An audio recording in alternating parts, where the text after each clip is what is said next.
મિત્રો, આ કહાની જે એક 22 વર્ષના છોકરાની જે ઝારખંડના નાના ગામનો યુવાન હતો. તેના પરિવારની સ્થિતિ ખૂબ જ સારી ન હોવાથી તે કામની શોધમાં કેરળ સુધી પહોંચી જાય છે.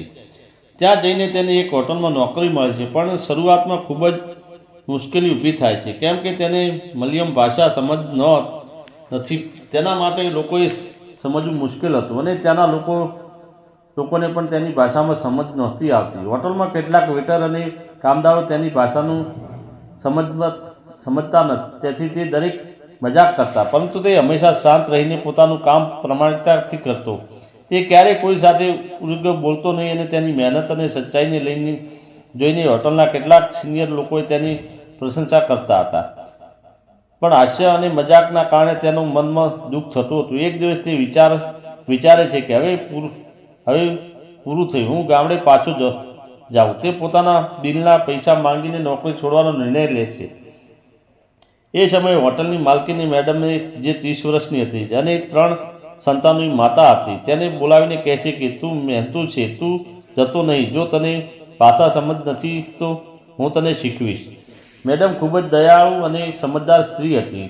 તેણે તેની મહેનત જોઈ, તેથી તેને રોકવાનો માંગતી હતી. તે દરરોજ થોડો સમય કાઢીને તેને મલયાલમ ભાષા શીખવવા લાગી. શરૂઆતમાં તે થોડો શરમાતો હતો, પરંતુ ધીમે ધીમે તેને રસ આવવા લાગ્યો. તેને લાગે છે કે મેડમ ખૂબ જ ધીરજથી ધરાવે છે અને તેના માટે સચ્ચા મનથી મદદ કરી રહી હતી.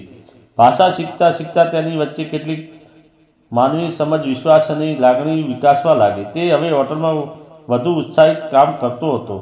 હોટલના ગ્રાહકો પણ તેની પ્રશંસા કરતા, કેમ કે તે હંમેશા સ્મિત સાથે સેવા આપતો હતો. મેડમને પણ લાગે છે કે આ છોકરો હોટલ માટે એક મોટો આશીર્વાદ છે. 6 મહિના પસાર થઈ ગયા. હવે તે સારી રીતે મલયાલમ ભાષા બોલવા લાગ્યો હતો. હોટલનું કામ પણ વધુ સારી રીતે ચાલી રહ્યું હતું. પણ જેમ કહે છે ને કે સફળતા સાથે ક્યારેક ઈર્ષા પણ આવે છે. હોટલના કેટલાક કર્મચારીઓ તેને અને મેડમની નજીકની વાતને પોતાની રીતે સમજવા લાગ્યા. વાતો હોટલના માલિક એટલે કે મેડમના પતિ સુધી પહોંચી. તે ગુસ્સામાં આવીને મેડમને પૂછ્યું, આ છોકરાને તું એટલો સમય કેમ આપે છે? મેડમે શાંતિથી કહે છે, હું ફક્ત તેને ભાષા શીખવું છું. તે હોટલ માટે સારો કર્મચારી છે. પણ મેડમના પતિની ગેરસમજ વધતી ગઈ. છોકરા પર દબાણ વધ્યું અને આખરે એક દિવસ તેને નોકરી છોડવી પડી.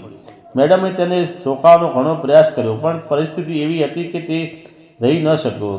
તે દુઃખી દિલથી પોતાના ગામ ઝારખંડ પાછો આવ્યો, પણ બંને વચ્ચેનો માન અને આદર ત્યાં અટક્યો નહીં. મેડમ ક્યારેય ફોન કરીને પૂછતી કે તેનું ઠીક છે ને, અને તે હંમેશા સ્મિત કહેતો, હું બરાબર છું, સારો છું. મેડમ હસતા. સમય પસાર થતો ગયો. હોટલમાં પણ હવે કામ સામાન્ય રીતે ચાલતું હતું, પણ મેડમને તે છોકરા જેવી સચ્ચાઈ ફરી કોઈનામાં ન દેખાઈ. તેની યાદ આવતી હતી. એક દિવસ તે વિચારે છે કે આ છોકરાને મારી સાથે એક શબ્દ પણ ખોટો બોલ્યો નહોતો. તે નિર્ણય કરે છે કે એકવાર જઈને તેને મળી આવું. અને એક દિવસ તે ખરેખર ઝારખંડ જવા માટે નીકળી પડે છે. જ્યારે મેડમ ઝારખંડ પહોંચે છે ત્યારે તે છોકરો આશ્રમમાં પડી ગયો. તેને વિશ્વાસ નહોતો કે તે મેડમ અહીંયા સુધી આવી શકે છે. તે ખુશ પણ હતો અને ચિંતિત પણ હતો. તેના પરિવારે પણ ખબર નહોતી કે આ કોણ છે, ક્યાંથી આવી છે. મેડમ મલયાલમ બોલતી હતી હોવાથી સૌને સમજાતું નહોતું. તેણે અંગ્રેજીમાં સમજાવ્યું કે તે હોટલની માલકીન છે જ્યાં તે કામ કરતો હતો. ધીમે ધીમે વાત સ્પષ્ટ થઈ ગઈ. પરિવારે ખબર પડી કે મેડમ એક સજ્જન સ્ત્રી છે, શિક્ષિત છે અને ફક્ત તેને મળવા આવી છે. તેનો કોઈ ખોટો હેતુ નહોતો. પરિવારે તેને માન આપ્યું અને છોકરાને કહ્યું, બેટા તું જે સચ્ચાઈથી કામ કરતો હતો તેનો પુરાવો આ જ છે. છોકરાએ અને મેડમે બંને નક્કી કર્યું કે હવે નજીકમાં પોતાના માર્ગ આગળ વધશે. મેડમ પોતાના બાળકોને હોટલના માટે પાછી કેરળ ગઈ અને છોકરાને પણ મહેનત કરીને પોતાનો નવો વ્યવસાય શરૂ કર્યો.